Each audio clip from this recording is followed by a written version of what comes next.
Hello friends. So today we are going to discuss proportional counter.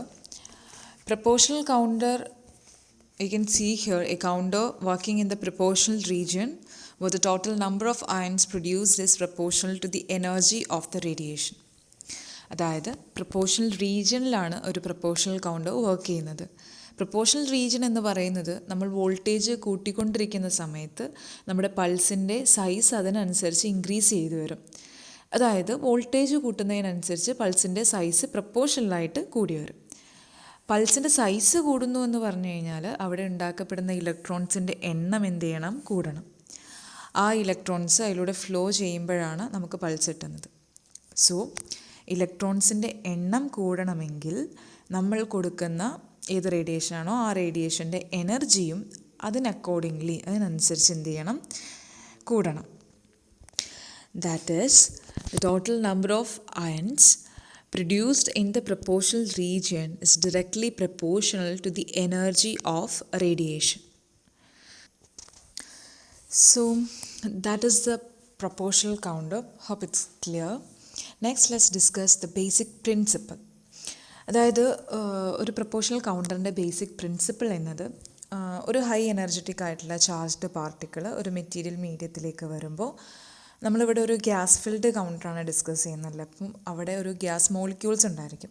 അപ്പോൾ അതിലേക്ക് വന്ന് hit ചെയ്യുന്ന സമയത്ത് എനർജി എന്ത് ചെയ്യും? ഔട്ടർ മോസ്റ്റ് ആയിട്ടുള്ള ഇലക്ട്രോൺസിലോട്ട് കൊടുക്കും. അവിടെ പോസിറ്റീവ് അയോൺസും ഇലക്ട്രോൺസും എന്ത് ചെയ്യും? പ്രൊഡ്യൂസ് ചെയ്യപ്പെടും. അതായത് ionisation process. So this is the basic principle of proportional counter. Next, we have to discuss the structure of a proportional counter. We have a metallic cylinder, as you can see in the figure, and a metallic electrode which is passing through the axis. Here, the metallic electrode is the positive terminal of the power supply, and the surface of the cylinder acts as the negative terminal. That is, surface of the cylinder is the cathode, and the metallic electrode which is passing through the axis acts as the anode. And anode is then connected to a load resistance, and there is an electronic circuit across the load resistance, okay, which contains the pulse count and the amplifier. അപ്പോൾ ഇതിലാണ് നമുക്ക് pulse count കിട്ടുന്നത്.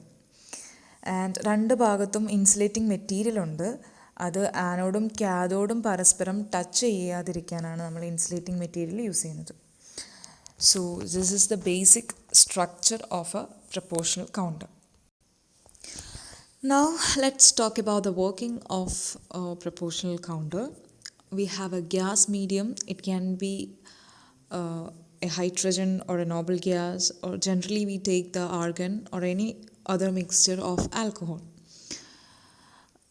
This high energetic charged particle, അപ്പോൾ ആ molecules ആയിട്ട് collide ചെയ്തിട്ട് positive ions അതുപോലെ തന്നെ ഇലക്ട്രോൺസ് എല്ലാം എന്ത് ചെയ്യും? ജനറേറ്റ് ചെയ്യപ്പെടും.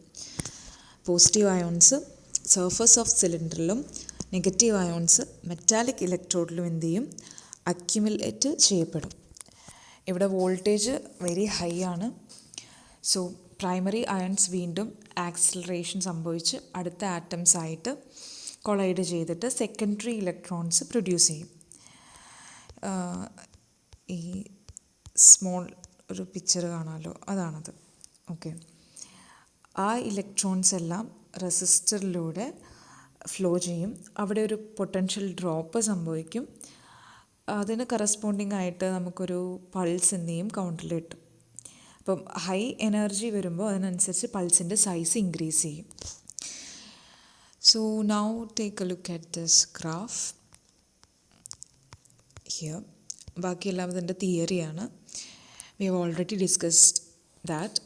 So take a look at the graph.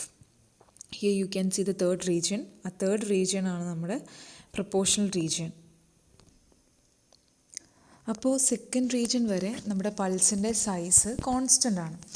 വീണ്ടും നമ്മൾ അപ്ലൈഡ് വോൾട്ടേജ് ഹൈ ആക്കി കഴിഞ്ഞ് കഴിഞ്ഞാൽ സെക്കൻഡറി ഇലക്ട്രോൺസ് എന്ത് ചെയ്യും? പ്രൊഡ്യൂസ് ചെയ്യപ്പെടും. അങ്ങനെ പ്രൊഡ്യൂസ് ചെയ്യുകയും കറണ്ട് അവിടെ കൂടുകയും ചെയ്യും. അതിനനുസരിച്ച് എന്ത് ചെയ്യും, പൾസിൻ്റെ സൈസും കൂടി വരും. അപ്പോൾ അതാണ് അപ്ലൈഡ് വോൾട്ടേജ് കൂടുന്നതിനനുസരിച്ച് പൾസിൻ്റെ സൈസ് കൂടാനുള്ള ഒരു റീസൺ എന്ന് പറയുന്നത്. ഇവിടെ ഈ രണ്ട് ലൈൻസിൽ ഒന്ന് E1 ആണ്, അതായത് ഒരു റേഡിയേഷന് കറസ്പോണ്ടിങ് ആയിട്ടുള്ള E1ഉം സെക്കൻഡ് E2 ആണ് നെക്സ്റ്റ് റേഡിയേഷന് കറസ്പോണ്ടിങ് ആയിട്ടുള്ളത്. അപ്പം മുകളിലുള്ളതാണ് എനർജി ഏറ്റവും കൂടുതലായിട്ടുള്ളത്. ഇവിടെ എനർജി കൂടുന്നതിനനുസരിച്ച് പൾസിൻ്റെ സൈസ് എന്ത് ചെയ്യും, കൂടി വരും. അതാണ് പ്രൊപ്പോർഷണൽ റീജിയനിൽ മെയിനായിട്ട് സംഭവിക്കുന്ന കാര്യം. ദെൻ വോൾട്ടേജ് കൂടി വരുമ്പോൾ ഫോർത്ത് റീജിയൻ കഴിഞ്ഞാൽ, ഇവിടെ കാണാമല്ലോ, ഫോർത്ത് റീജിയൻ കഴിഞ്ഞ് കഴിഞ്ഞാൽ പ്രൊപ്പോർഷണൽ കൗണ്ടർ ആയിരിക്കില്ല. അവിടെ സംഭവിക്കുന്നത് GM കൗണ്ടറാണ്. അത് നമുക്ക് നെക്സ്റ്റ് പഠിക്കാനുള്ളതാണ്. അപ്പോൾ നമുക്ക് എക്സ്പ്ലെയിൻ ചെയ്യാൻ പറ്റുമായിരിക്കും. അപ്പോൾ നമുക്ക് കൂടുതൽ അതിനെക്കുറിച്ച് മനസ്സിലാവും. അപ്പോൾ ഇത് നമുക്ക് ഇവിടെ ഒരു കാണാം, പ്ലാന്റി റീജിയൻ എന്ന് പറയുന്നത്. അവിടെ സെപ്പറേറ്റ് ആയിട്ട് പൾസ് സൈസ് നമുക്ക് എന്ത് ചെയ്യാൻ സാധിക്കില്ല, കാണാൻ പറ്റില്ല. അവിടെ ഒറ്റൊന്നായിട്ടേ കാണാൻ സാധിക്കുന്നുള്ളൂ.